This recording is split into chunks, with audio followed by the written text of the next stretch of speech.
Well, today we continue our series, Mildly Uncomfortable, and I've heard back as small groups have discussed that there are some mildly uncomfortable conversations in the midst of that, so I feel like we're being successful.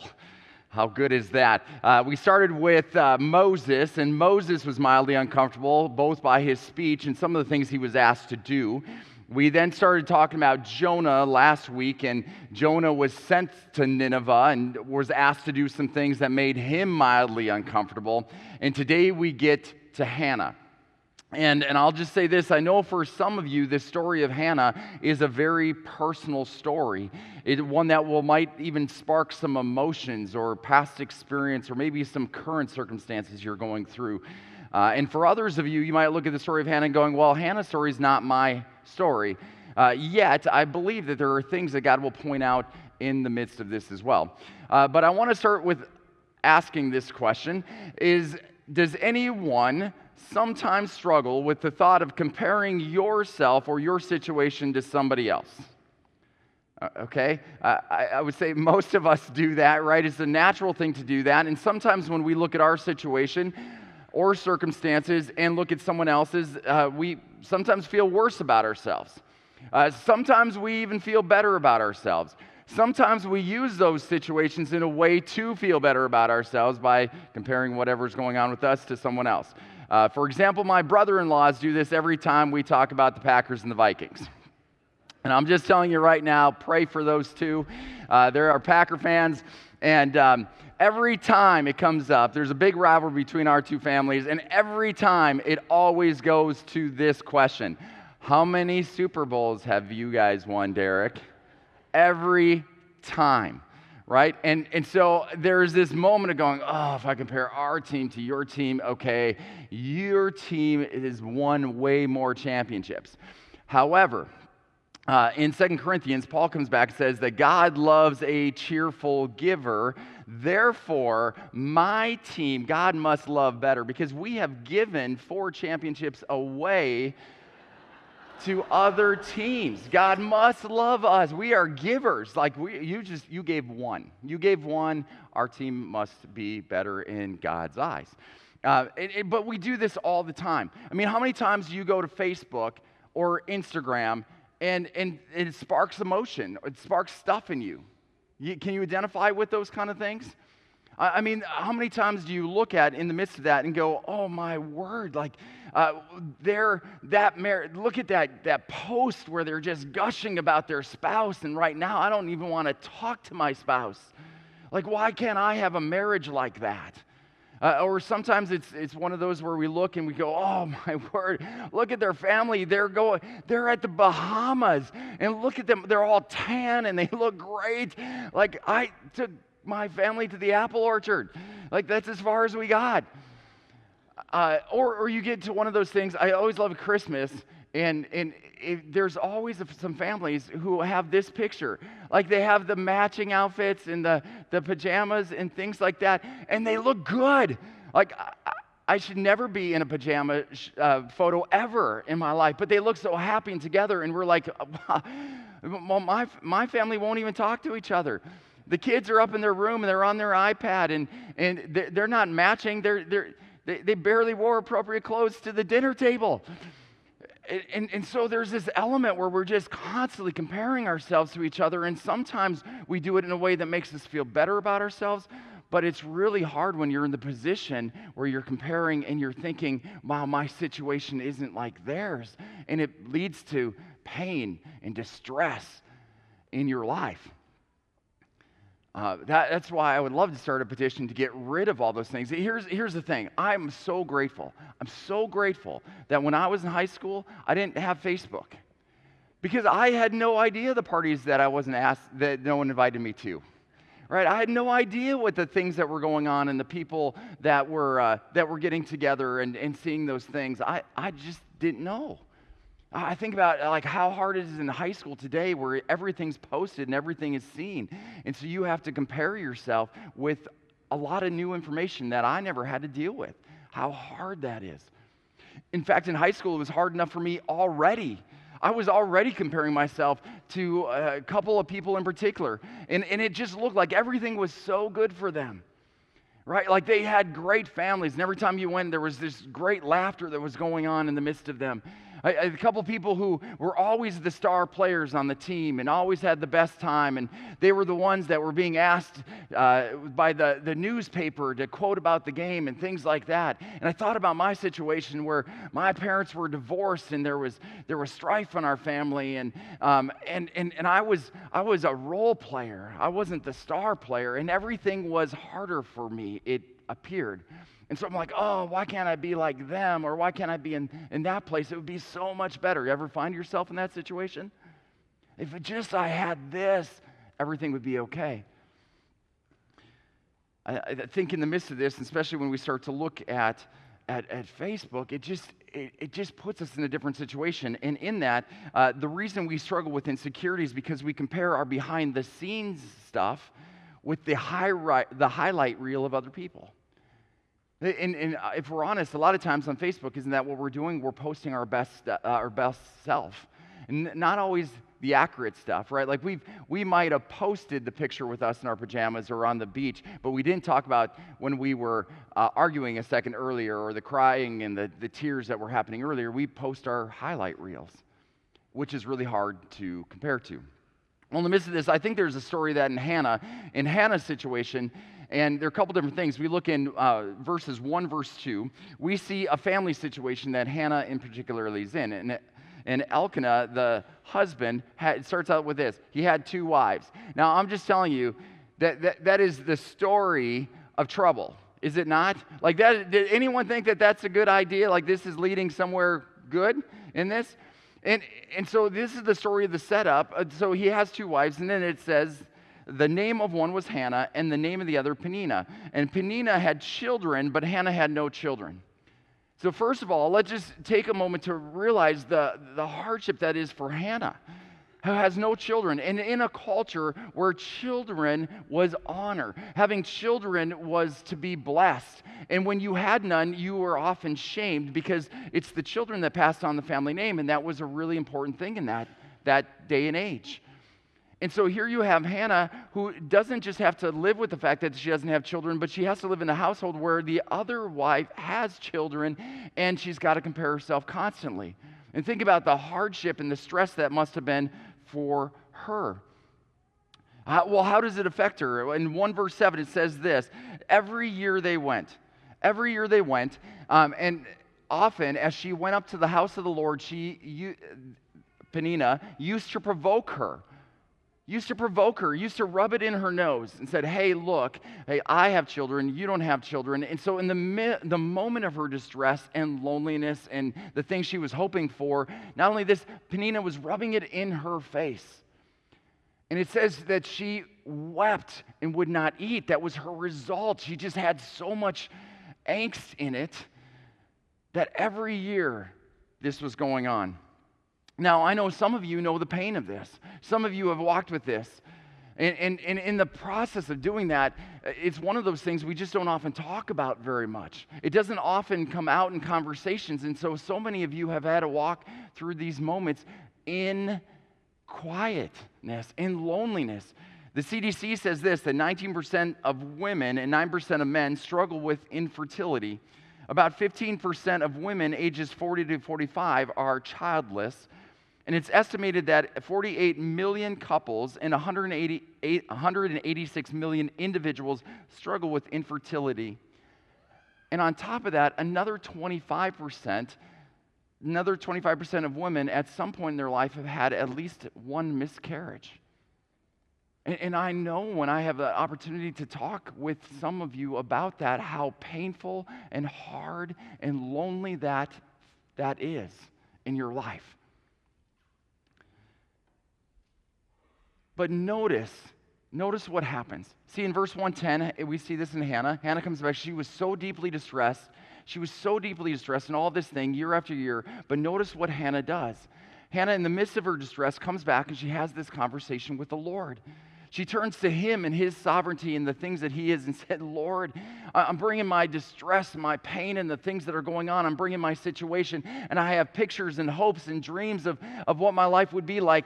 And Lord, I'm bringing them to you.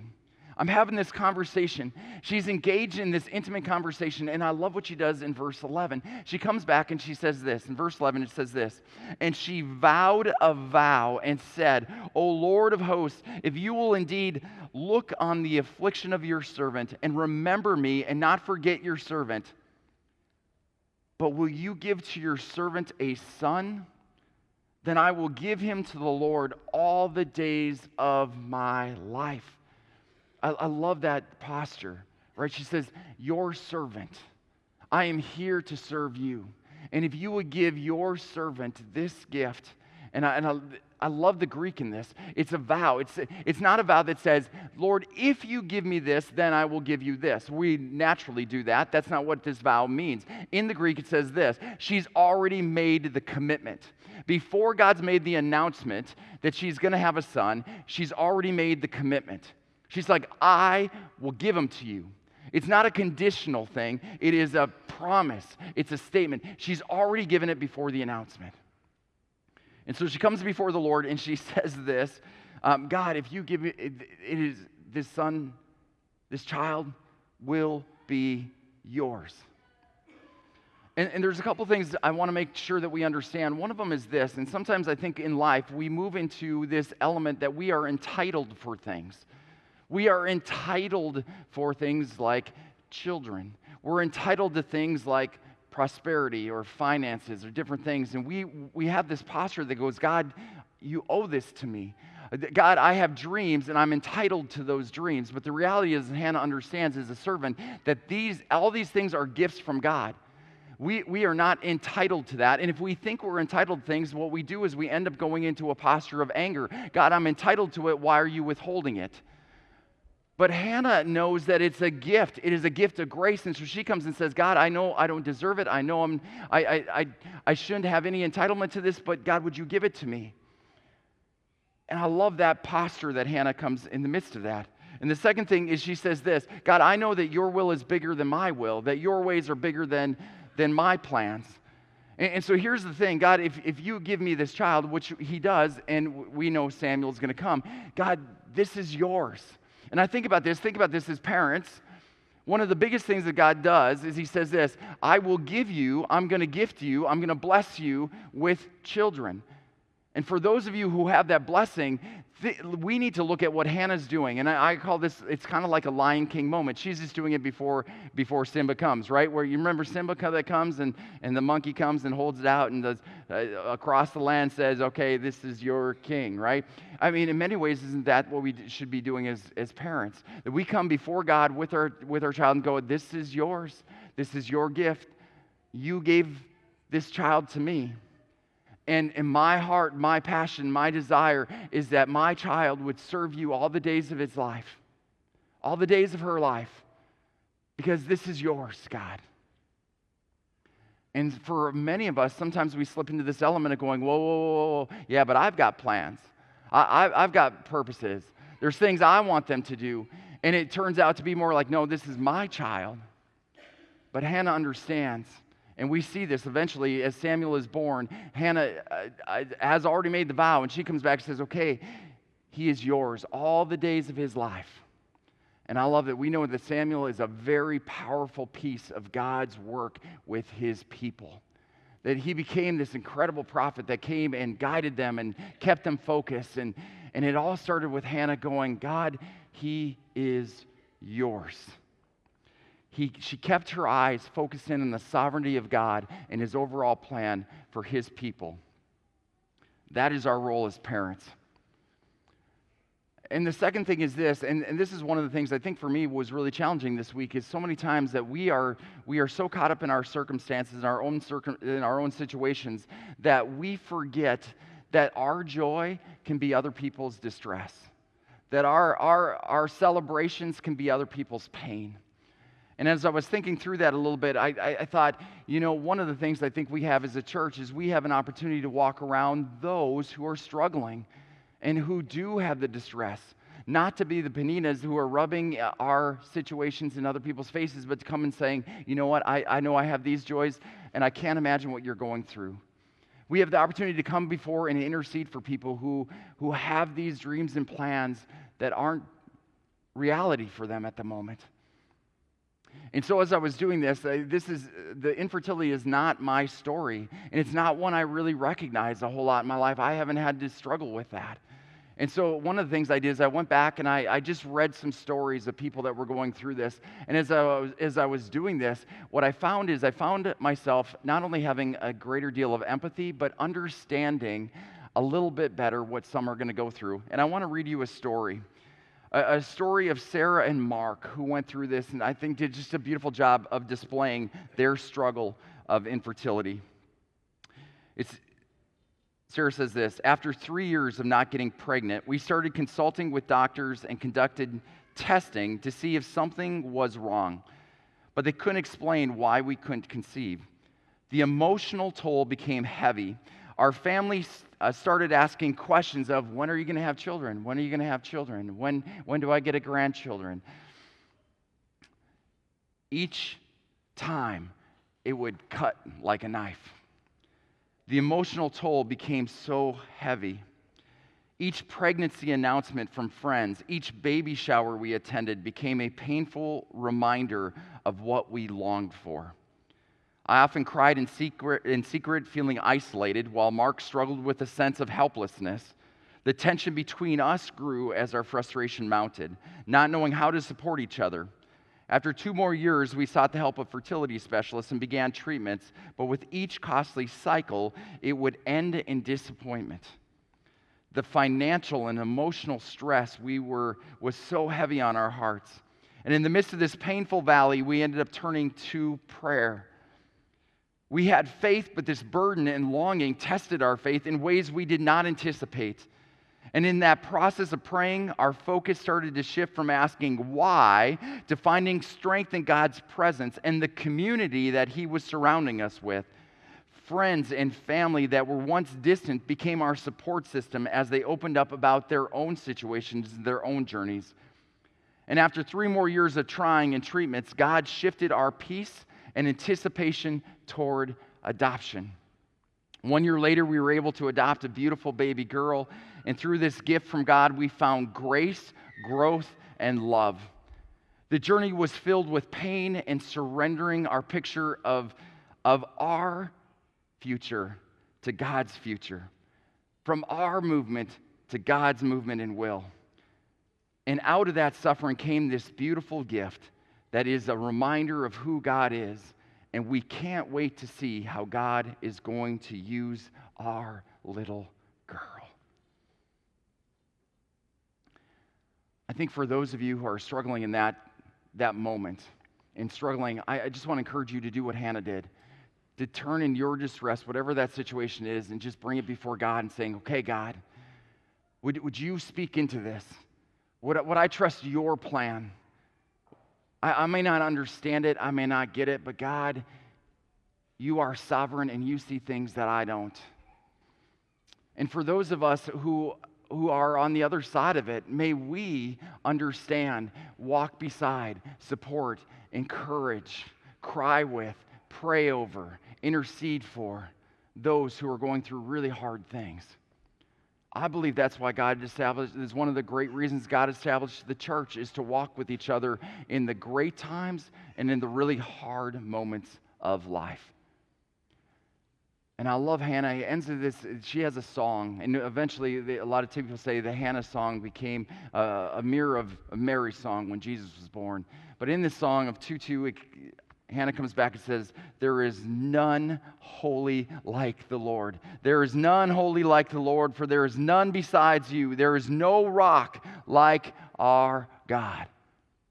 God, I pray that would just be our heart, that we would, no matter what our situations or circumstances, we always come before you and say, there is none like you. Even when we don't get our way, even when we don't get the things that we're wanting, that we recognize you for your power and your majesty and your sovereignty. God, there is none like you, and you are worthy of all of our praise. And yet I pray, Lord, for anyone in distress, anyone who is in hurting, anyone that's gone through suffering, Lord, that you would bring comfort, peace, and a support group beside them to walk with them. God, we ask this all in your holy name. And all God's people said, Amen.